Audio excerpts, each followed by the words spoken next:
tonight, scoreless for the first time since, I think, December 2021. Yeah. I don't know. It just seemed like a bad night for him. He never could really get in the rhythm. He probably can answer that probably better than I can, but just from my vantage point, it just looked like a rough night. They do have a really good defense. They key on him a lot, but I didn't think they were over-aggressive on him tonight, But that defense, they make you take a lot of tough shots, and he could never really get away, from them. So I'm not sure. I mean, it was just a rough night at the office, which all players have them. He has been in a really nice rhythm, before these last couple nights. But it was tough. And then we obviously struggle to score, and then having him not score it makes it even tougher for us. There were some looks set up for him out of a timeout and then to start the fourth quarter. Were you intentionally trying to set some plays up to just try to help him break out of that slump? Of course. I mean, anytime you see, out of timeout plays, you're setting up plays for him, coming off doubles, getting the ball to him, whatever, like it's intentional. Early in the third, you went to Chris and DB like 3 minutes in, roughly. What did you see that made you feel like you need to make that change and get in? Well, I knew we needed some energy.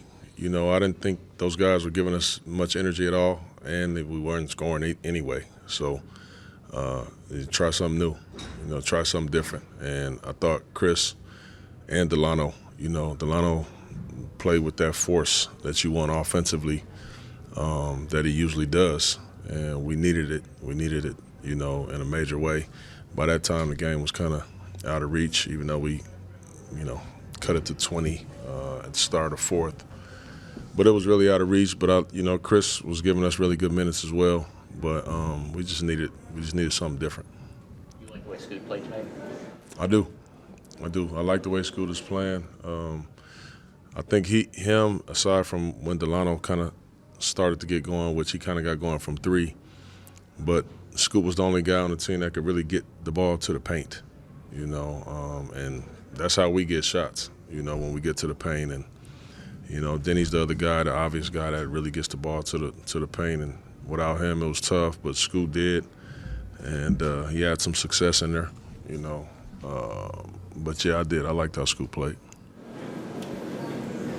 Do you think it's like a little bit of an adjustment? I mean, obviously it's been the second game of this, but now with Shaden kind of playing at the three, you kind of talked about with Norm, but it's like, do you think it's like when you were playing Norm to the three, do you think it's Shaden going through like a little bit of an adjustment playing the three versus playing the two where he was before? In today's game, the twos are threes are twos. Everything is spaced out. It really doesn't.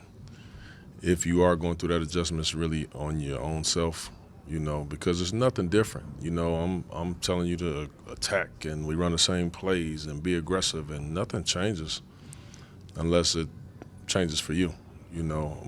Only thing I will say about that is, obviously starting all three of those guys, Scoot, Shea, and Ant. This is the first time we've done that, but obviously you do it because we're so shorthanded. But maybe them not really knowing when to attack, but don't even matter. Just attack. Make a play. We want guys to get to the rack or get to the paint and just make the play. Like whatever the defense does, they give you the answers. So it doesn't really change. We don't change the plays. We don't change how we want to play or what we want to do based on who's in there. We want to play the same way the whole time. So I can't say that. Any other questions? Thank you.